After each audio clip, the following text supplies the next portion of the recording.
I don't know how we got here, but we are actually at game... Oh, we're actually at game number 3 between these two, spawning in the bottom left-hand side of Zawardo of Sleepers. It is our Protoss. In the appropriate color, it is Cyan. And on the top right-hand side, as the red Zerg, spawning in the... yeah, red. Man, I can actually see color. It is Impact. Cool. So, Cyan taking that last game with a very strong Robo units composition. He had Colossi, he had Immortals, he had Disruptors. He just made it work. He just kept picking off the Lurkers as they morphed, and Impact just couldn't quite get it done. And this time, I thought it was going to be a Forge, but no. Cyan does not Forge. Cyan only Gateways. Oh man, almost burped there. Well, now the thing with this map, and I'm surprised that Cyan doesn't veto this, but Zergs tend to love taking this base because there's a rich Vespian Geyser right here, and that allows you to do such strong timings, like Hydra timings, like Ravager timings, Baneling Buzz timings, always very, very strong. All right, Impact going directly for the drones, and he already suspects something. Now, Cyan did not put a Forge down, but he's acting as suspicious as possible, and he actually forced the drones to come out here. Look at that. He's going to try and take that base so early. He barely gets it, doesn't quite block it, and I mean, this thing is so good. It gives you so much gas so far. And what allows you to do is that not only does it not cost you, basically, this is like the equivalent of like 2 geysers in one geyser with half the workers and half the spending as well. So not only is he using 1 worker to actually make the geyser here, he's actually, instead of 2, so that's already half. And then he uses half of the drones too. So it's like 2 geysers for the half price of a geyser and earlier. So yeah, that's crazy. It's really, really strong. I wouldn't be surprised if Impact tries to utilize that to the best of its potential. Now, Cyan, of course, is going to be going for that Stargate right now. Wants to keep up the map control, but I mean, I'm not sure how well that's going to help him against defending against really strong timing pushes. I mean, he can always go into Void Rays and stuff like that, but I mean, that's not the best right now, and Impact's going to scout that pretty much immediately. He sees the Stargate, and he GTFOs from there. Ooh, actually making a Stalker is a Cyan, but I mean, he doesn't actually have the air units to be able to spot this, so he does make the Stalker, but I mean, he's not actually going to kill it before it actually gets to the high ground, as you can see. Oh, wait, come on. Oh, he doesn't actually...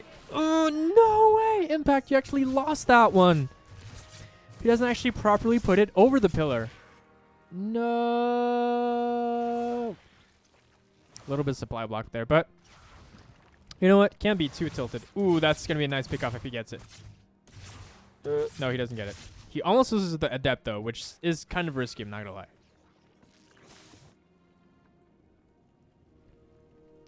Okay. So, the double Adepts are back again. The squad is back. They're going to try and reunite together. And together, they shall be able to one-shot drones as they wish. While the Oracle on the second side here, now this is a little bit of a mind game here. He has not made a Phoenix first. He went straight and took Oracle, so maybe that sport timing is a little bit off. And it is off. However, 2 Queens are in position to defend that very easily. Those 2 Adepts trying to get in here. Nice target fire onto the weak Adept.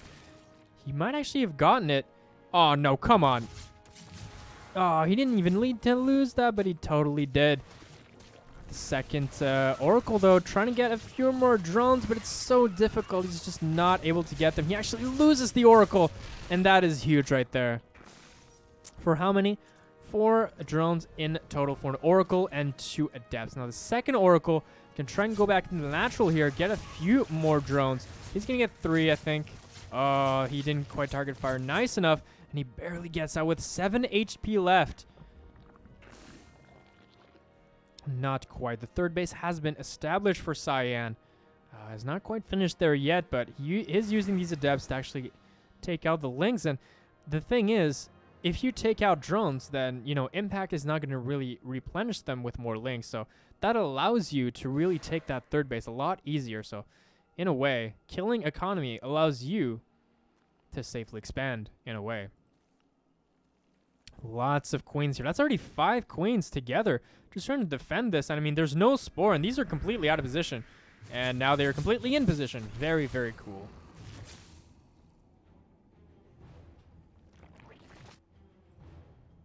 These oracles look going around here, though. He's going to try and get into the third base. That sentry is going to be blocking himself with that force field. There's nothing much he can do about it. Those adepts, though, shading into the third base. He really does not want him to mine that rich Vespene guys, and these roaches are in position now. They are going to be able to defend this a lot easier, but now he's losing both of those oracles to the spore crawler and the queens as well. This is really bad for Cyan. He's actually bleeding off a lot of units, and for what? I mean, that's 10 workers killed, I guess, and Cyan is ahead in workers, but I mean, I don't know if that's enough. Right now, the army supply is actually massive for Impact, and he knows that as well. He doesn't actually need more workers than 59.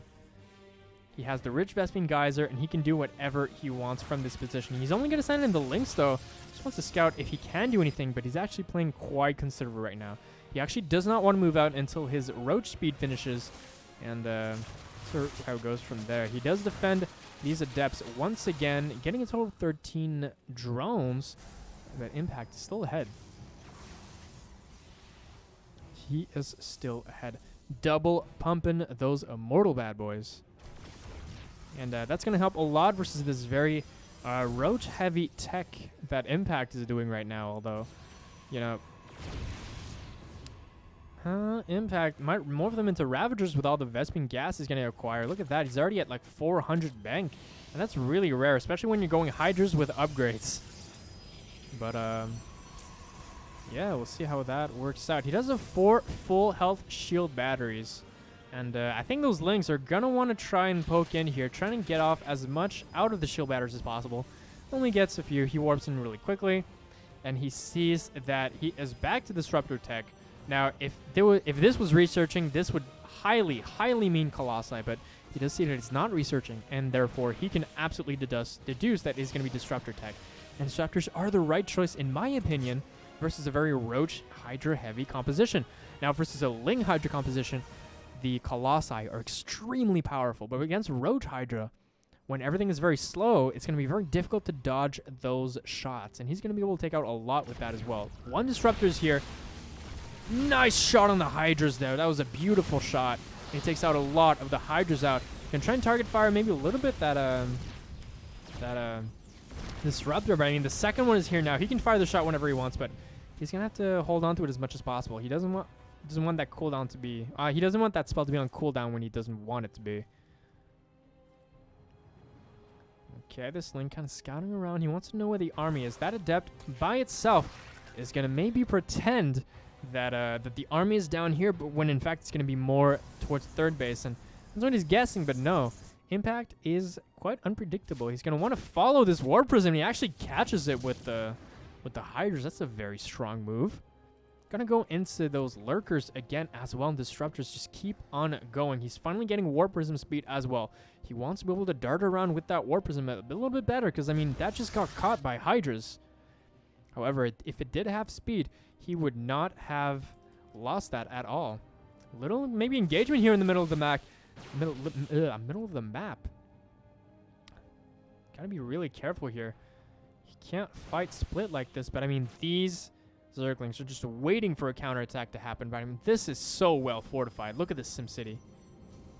He has 1 opening here, but he has to go through all of these cannons as well. And he's taken a comfortable 4th base at the rich Vespene Geyser. This is starting to get into quite the game indeed. He's going to snipe a few overloads here. Not going to supply block Impact by any means.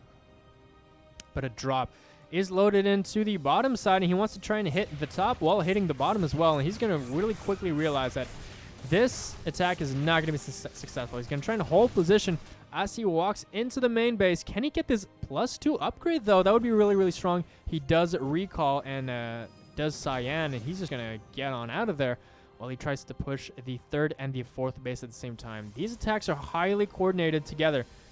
They're designed to do a lot of damage. Ooh, can he catch his Overlord still? Looks like he is taking a really strong position with these lurkers here onto the high ground, and that's a 4th mid base. He's also attacking the 4th base at the same time.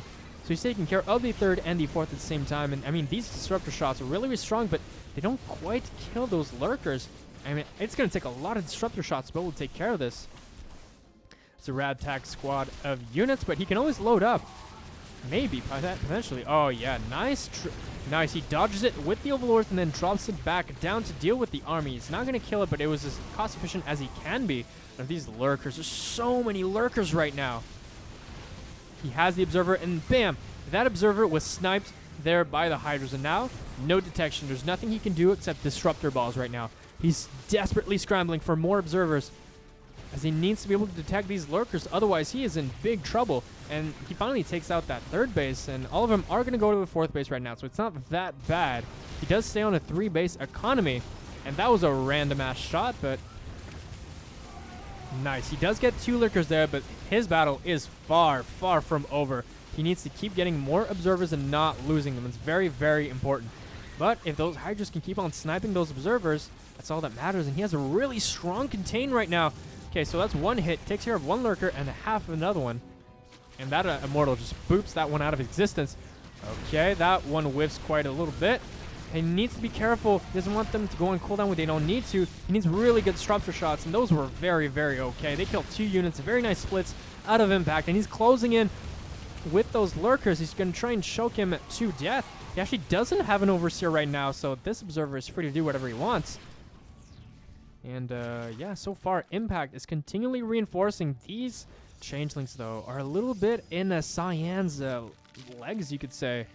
Kind of in his way. It's like, they're like those little cats that just keeps like lying at the bottom of your feet and just are always in the way. That's pretty much what's happening with these Changelings right now. And he's trying to get more Disruptors, and he has to rely on lucky Disruptor shots right now. Nice Zealot counterattack, though, taking care of that 5th base, but I mean, that's the best he can do right now is try and take care of that base. I'm not sure if he's going to get it. Yeah, he does. Very nice. That Warp Prism is a speedy boy now. He can finally do different things. He's going to be taking this top base on the high ground here, which I very, very much like. It's going to be very easy to defend these 2 locations at the same time while defending the middle. It's a very nice, tight position. And that's a lot of lurkers. I don't know how he's going to deal with this. He has to control those very nice disruptor shots so far. He weakens them quite a bit. And look at that. So many lurkers already dead right now. He's going to have to wait for them to all go on cooldown. But, I mean, so far, Cyan is defending as best as he can. Another lurker goes down. He's going to have to keep throwing those shots at the correct position. Nice.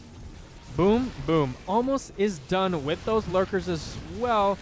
Okay, those shots are starting to whiff just a little bit now. And he needs more and more on the way. Okay, that takes care of the lurker. Oh my god, that was a massive disruptor shot right there. He was able to take care of the eggs as well as a few Hydras. But I mean, is this enough? He just continually reinforces. I mean, Impact has nothing else to do with his life right now than actually make units. So he just continually reinforces. And as long as he injects, man, Cyan is defending like a god right now. Except Lings are coming in. Lings are going to be really, really strong versus these disruptors for sure. Archons now are coming in to help against those Lings that are on his disruptors. But I mean, his disruptors have so much work to do. He's starting to lose this base as well. Can he keep on? This is so tight. Is he going to lose this base? 2 Immortals coming in from the top of the ramp here, taking care of that top side. Is he still going to lose this Nexus? He just has to focus fire it down. He has a few more disruptor shots in his pocket, and it is finally going to go down here. He just has to focus fire it for a second. Literally 1 shot. Literally 1 shot, please. Okay, there you go. Man, Cyan is really defending as hard as he can right now. And now from here, Impact can finally kind of walk up laterally here towards the natural base with his lurkers and keep on the chokehold that he has. Oh man, those 2, yeah, okay. Those just went down to the Archons, and now these disruptor shots, very important. Killing quite a few units, but not killing all of the lurkers, and that's GG. Cyan taps out, and Impact takes the series 2-1.